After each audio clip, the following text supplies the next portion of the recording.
de la Espriella anuncia una emergencia económica para atender los daños del terremoto. El presidente Abelardo de la Espriella decretará un estado de emergencia económica a menos de una semana de su posesión como mandatario. Así lo confirmó el 12 de agosto, 2 días después del terremoto de 7.4 que golpeó al eje cafetero y al Pacífico, y que ha provocado más de 200 muertes. La medida, que luego le permitirá al mandatario emitir decretos con fuerza de ley, tendrá que incluir la firma de todos sus ministros. Una de las determinaciones amparadas en el estado de excepción será la creación de un fondo especial para administrar los recursos destinados a la atención de la crisis. Con corte a la tarde del miércoles, la cifra de muertes por el sismo aumentó a 265. El número de personas desaparecidas, que ha subido de manera alarmante, afirmó el mandatario, alcanzó las 496.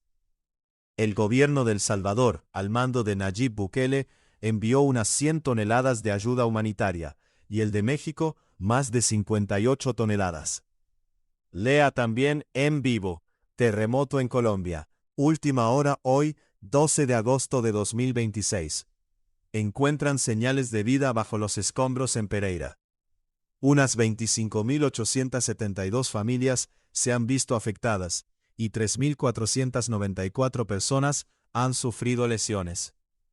1,5 de edificios han colapsado.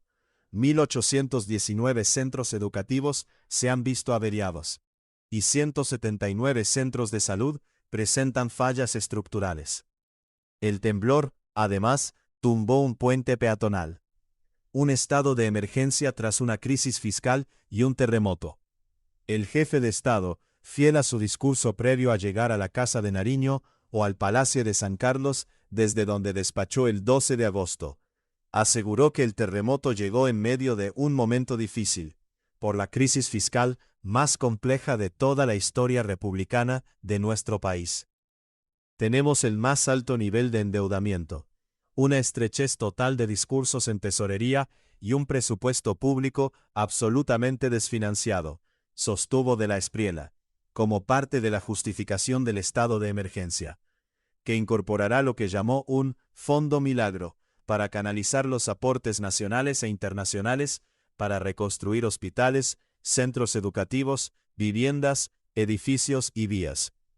Un estado de emergencia económica es un tipo de estado de excepción contemplado en la Constitución para atender crisis derivadas de hechos repentinos que no podrían conjurarse con medidas ordinarias.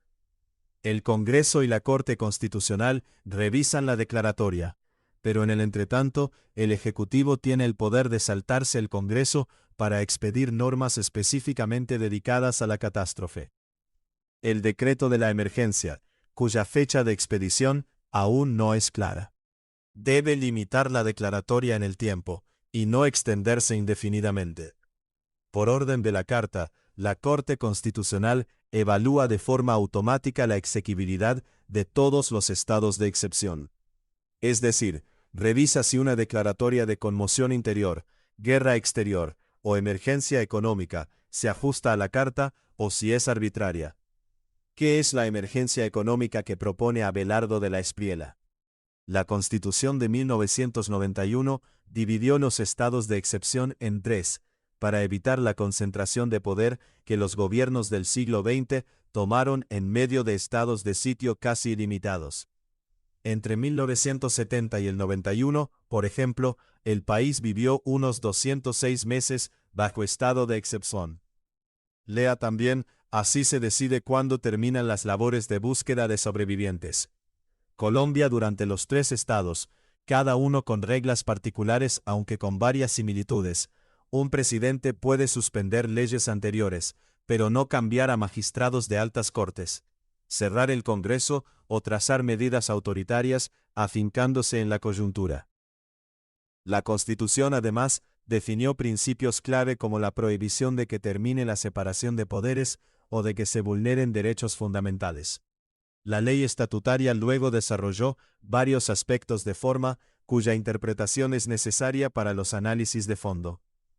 Esta crisis tiene un impacto absolutamente terrible para nuestro país, dijo el presidente de la Espriela este miércoles. La emergencia incluiría subsidios de arrendamiento, alivios tributarios y reactivación del comercio. Claves del tema en 4 preguntas. ¿Por qué Abelardo de la Espriela decretará un estado de emergencia económica? El presidente anunció la medida para atender los efectos del terremoto de 7,4 que deja 265 muertos, 496 desaparecidos y miles de familias afectadas, en medio de una crisis fiscal que calificó como la más compleja de la historia republicana. ¿Qué permitirá hacer al gobierno el estado de emergencia económica? La declaratoria permitirá al Ejecutivo expedir decretos con fuerza de ley para atender la crisis, incluyendo la creación de un fondo especial para administrar recursos destinados a la reconstrucción de hospitales, centros educativos, viviendas, edificios y vías. ¿Qué ayudas contempla el gobierno para los damnificados por el terremoto? El presidente anunció que la emergencia incluirá subsidios de arrendamiento, alivios tributarios y medidas para reactivar el comercio, además de un fondo milagro que canalizará aportes nacionales e internacionales. ¿Quién revisará la legalidad del estado de emergencia económica? El Congreso y la Corte Constitucional revisarán la declaratoria, mientras el alto tribunal debe evaluar automáticamente si se ajusta a la Constitución. La emergencia tendrá que estar limitada en el tiempo, y no puede suspender la separación de poderes ni vulnerar derechos fundamentales.